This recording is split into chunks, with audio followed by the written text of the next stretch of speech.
At ayun nga ho, nagbabalik ang inyong lingkod, Carlo Mendez TV sa araw ng Sabado. Abangan ang pag-uusapan natin ngayon. Yun. Charot. 3, 2, 1, let's go!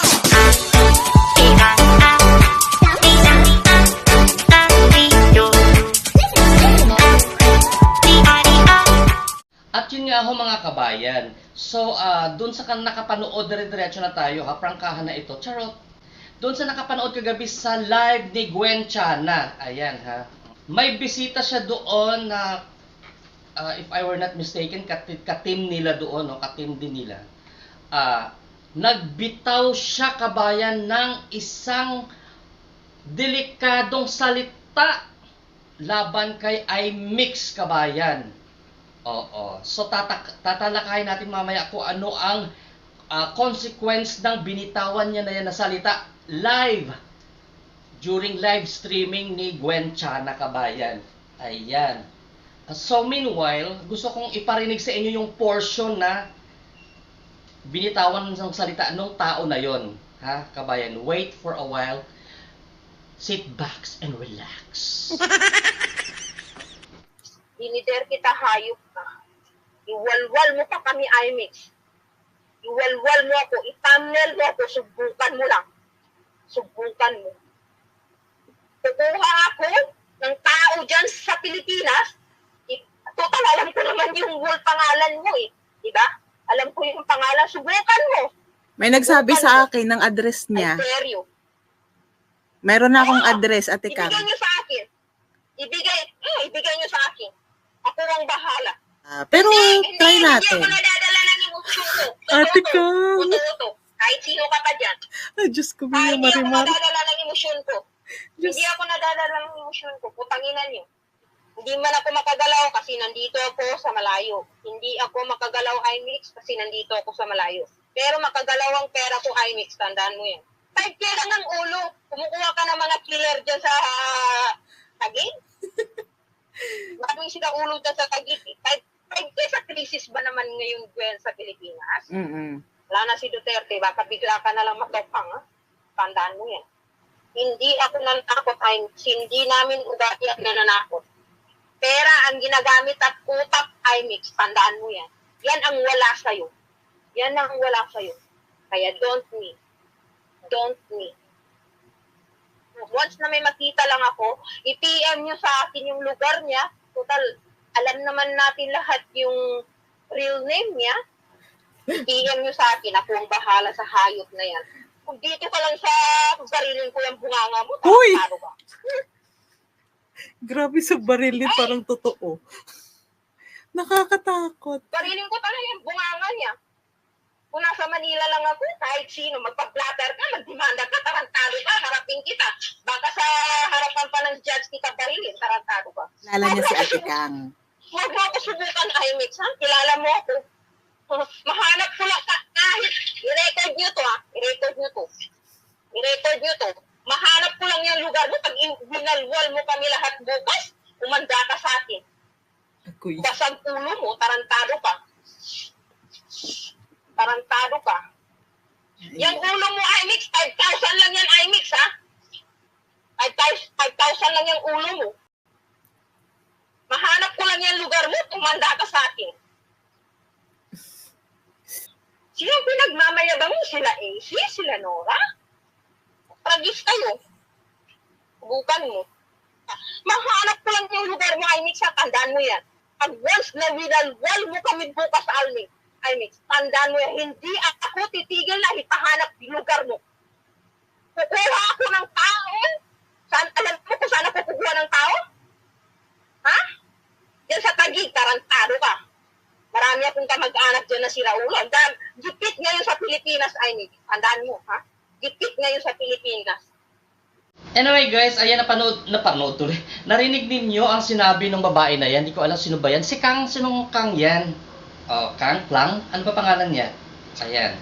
So, ang tapang-tapang niya guys. Oo, parang ano ba siya sa Qatar? Ano ba yung trabaho na itong babae na ito? Isa ba siyang prinsesa doon sa Qatar? Siya ba may-ari ng Qatar? Ano ba siya? Asawa ba siya ng hari doon? Na kung kung makapagsalita siya, kala mo parang isang ganun lang niya, oh. Parang isa siyang prominenteng tao na Pero anyway, yung sinasabi ko sa inyo guys, na binitawan yung salita na 5,000 na ang ulo ni IMIX, that is, nag-fall yan sa batas na Article 282 of the Revised Penal Code, holds liable for grave threat. Lalo pa nagbanggit siya na ipapahanap niya yung address at doon sa audio, clear na ipapahanap niya, may iaanuhan siyang tao, seems like that, sa narinig niyo ha. That is grave threat, guys. And according doon sa Article 282 of the Revised Penal Code, any person who shall threaten another with the infliction upon the person honor or a property of the latter or of his family of any wrong amounting to a crime. O di gawin niya para mapadeport siya. Dinamay mo pa si Tita Nora at si sila AC na nananahimik na Mayaman pa ba siya kay Tita Nora? Mas mayaman ba itong tungkang na ito kay Tita Nora? Yan ang sinasabi ko guys, pag nasa social media kayo, pigil-pigilan ninyo ang inyong mga emotion. Dapat marunong kayo magtimpla ng emotion ninyo. Hold it. Ako na nagsasabi sa iyo, Kang, dyan ka madadali. Promise, pagdating sa batas. Kasi kahit anything na mangyari kay IMIX, kahit hindi pa ikaw ang gumalaw sa kanya, hindi pa ikaw ang nag-utos, ikaw na ang primary suspect. So anyway, kahit i-delete naman nila yung video na yan, naka-download na yan. Yung buong 3 hours nila mahigit na live streaming. Ayan. So, yan yung sinasabi ko. Well, wag tayo magsalita na parang akala mo tayo ay hari, no? Tayo ay Panginoon, na isang utos mo lang doon sa mga anghel mo na, tapunan mo ng ng asupre itong mga hayop na ito. Parang akala mo ay makapangyarihan ninyo, ha? Kung ano lang ipinaglalaban nyo, yun ang ipaglaban ninyo. Pero never ever mention to threaten anyone kasi hindi kayo ang batas at wala kayong karapatan magsabi ng ganyan sa ibang tao. Ha? Okay lang magmura kayo. Magmura kayo. Sige, magmura. Kasi magkano lang naman yung mura. Pero ang grave threat na yan ay ikaw, bahala ka. Ikaw gumawa niyan. Pwede yan, IMIX. Kung mapapanood mo to, pwede kang, kung magpapakaso kayo at kung sino ang mag-handle ng kaso mo at kung sino ang tutulong sa'yo sa kaso na yan, kung magsasampa ka ng kaso against dito sa tao na ito, yun ang naisip kong isang suggestion na pwede mo ipadala yung affidavit mo na notarize ng ng abogado pag nahad mo na yung yung component ng iyong complaint dito sa tao na ito dahil kilala mo naman ang kanyang full name, nasa Qatar siya, di ba? Qatar siya nagtatrabaho dinig ko kay IMIX kanina sa live streaming niya kasambahay din itong matanda ang kanyang binabantayan. Okay. So, ang suggestion ko lang, pwede mo siyang dalhin yung affidavit mo na galing sa abogado kay OWA Administrator Arnel Ignacio at sila ang magpapadala doon sa Polo Polo ba yung tawag na yun? Magpapadala doon at hahanapin itong tao na ito para i-serve yung kanyang complaint na sinabit mo. Kung ikaw ay magrereklamo, idadaan mo sa legality. Oo, malaking laban ni IMIX. Dapat nga kayo. Akala ko ba alam niyo yung mga batas-batas dyan? Anyari? Bakit walang pumigil na isa dyan? Ay, baka matrouble tayo dito. Ha? Ano ba? Diyos ko dahi. Ay, bahala kayo. Ginawa nyo yan. You should face the consequences of what you've done.